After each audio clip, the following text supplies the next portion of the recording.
If your workday feels like a boxing match against notifications and endless distractions, listen up.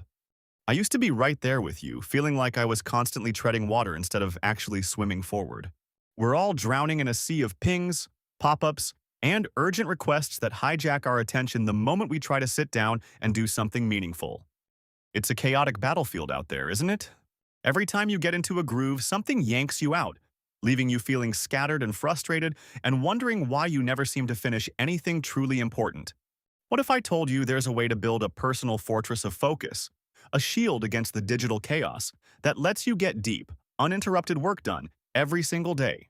Stick around, because I'm going to pull back the curtain on the exact system I built to reclaim my focus and crush my biggest goals. And trust me, it's a game changer. Let's face it, the modern workday is designed to shred our attention into tiny little pieces.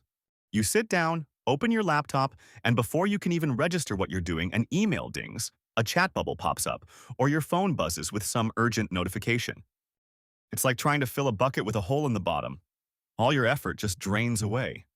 This constant switching isn't just annoying, it's a massive roadblock to deep work. That kind of focused, uninterrupted effort that actually moves the needle on complex tasks. We're left feeling busy but rarely productive.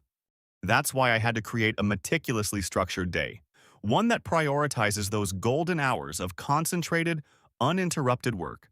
My goal was simple: maximize productivity, not just activity, by building a system that fosters true deep work. The first cornerstone of this focus fortress is something called task batching, which is all about eliminating context switching. Think of context switching like trying to juggle 5 different balls at once.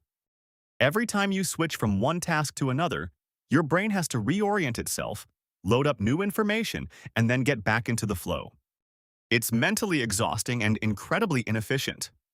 To combat this, I started with proactive planning. Before my head even hits the pillow each night, I take 5 minutes to plan out the next day. I don't just make a to-do list. I identify the specific tasks that require my most intense, focused attention. These are the money makers, the tasks that will have the biggest impact. Once I have those key tasks identified, I move to task categorization. This is where you group similar work into distinct blocks. For instance, I might have a writing block, a research block, or a problem-solving block. You wouldn't try to bake a cake while simultaneously changing the oil in your car, right? So why do we expect our brains to seamlessly switch from writing a complex report to answering emails to crunching numbers? By grouping similar items, I can dedicate specific time slots just for that type of work. Then comes the execution strategy. I tackle all the similar tasks consecutively. If it's a writing block, all I do is write. No checking emails, no glancing at social media, just pure, unadulterated writing. This dramatically minimizes the cognitive load of switching between different types of activities, allowing my brain to settle into a rhythm and stay there. It's like a supercharger for your focus. Now, building that focus fortress isn't just about what you do, it's about how you prepare for it. A rigorous preparation ritual before each focus session is non-negotiable.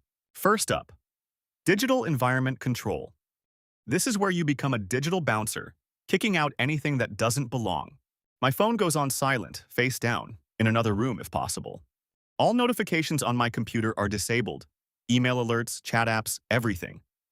I close every single browser tab that isn't absolutely essential for the task at hand. If I'm writing, the only tabs open are my document and maybe a research page or two.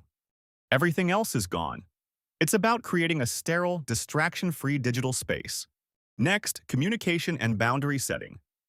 It's not enough to just disconnect yourself. Sometimes you need to let others know you're going dark. If I'm working in an open office or on a team, I might let colleagues know, "Hey, I'm going into a deep work sprint for the next hour. I'll respond to messages after." If you have a specific channel for updates, you might even put a little status there. It sounds simple, but it dramatically reduces interruptions because people know not to expect an immediate response. Finally, physical environment optimization. Before I dive into a focus block, I take 60 seconds to clear my physical workspace. I put away stray papers, mugs, or anything that could subtly pull my eye.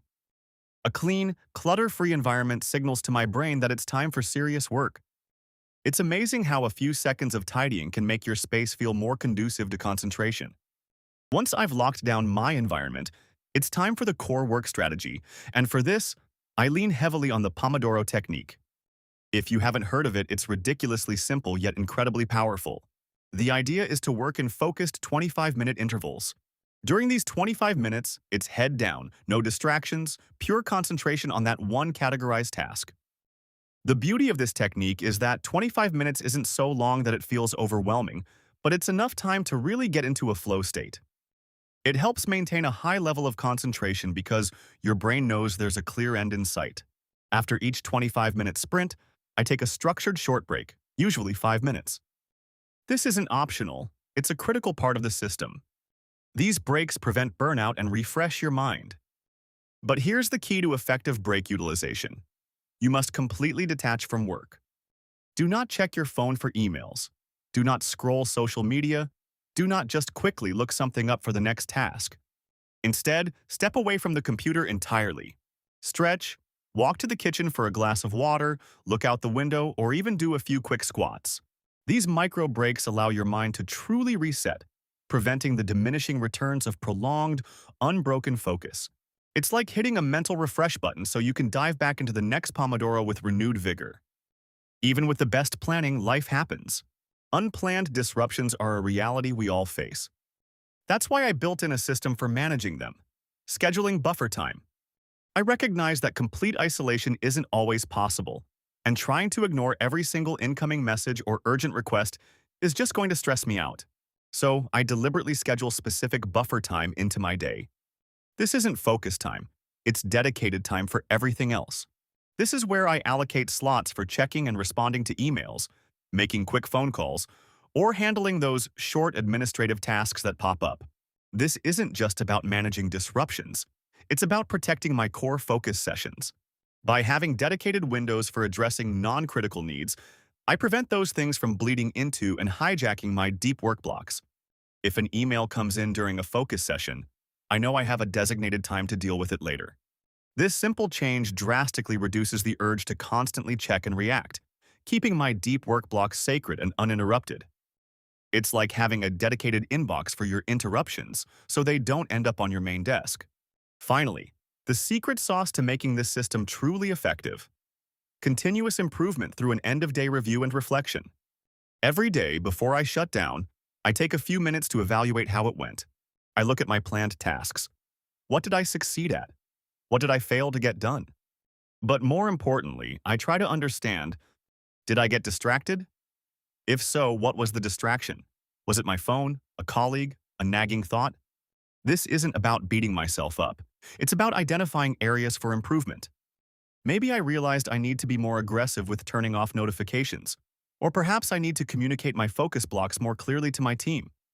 It's an iterative process, constantly refining and optimizing my workday structure. Each day is a chance to learn and make the system even more robust, building a more effective and productive system for deep work that adapts to my needs and challenges. So, there you have it. The exact blueprint I used to transform my chaotic workday into a haven of deep focus. It's not magic, it's just a consistent, intentional system that anyone can adopt. Start small, be patient, and keep refining. Your ability to do deep work is your most valuable asset in today's distracted world. If you're ready to reclaim your focus and dominate your to-do list, make sure to check out this video next.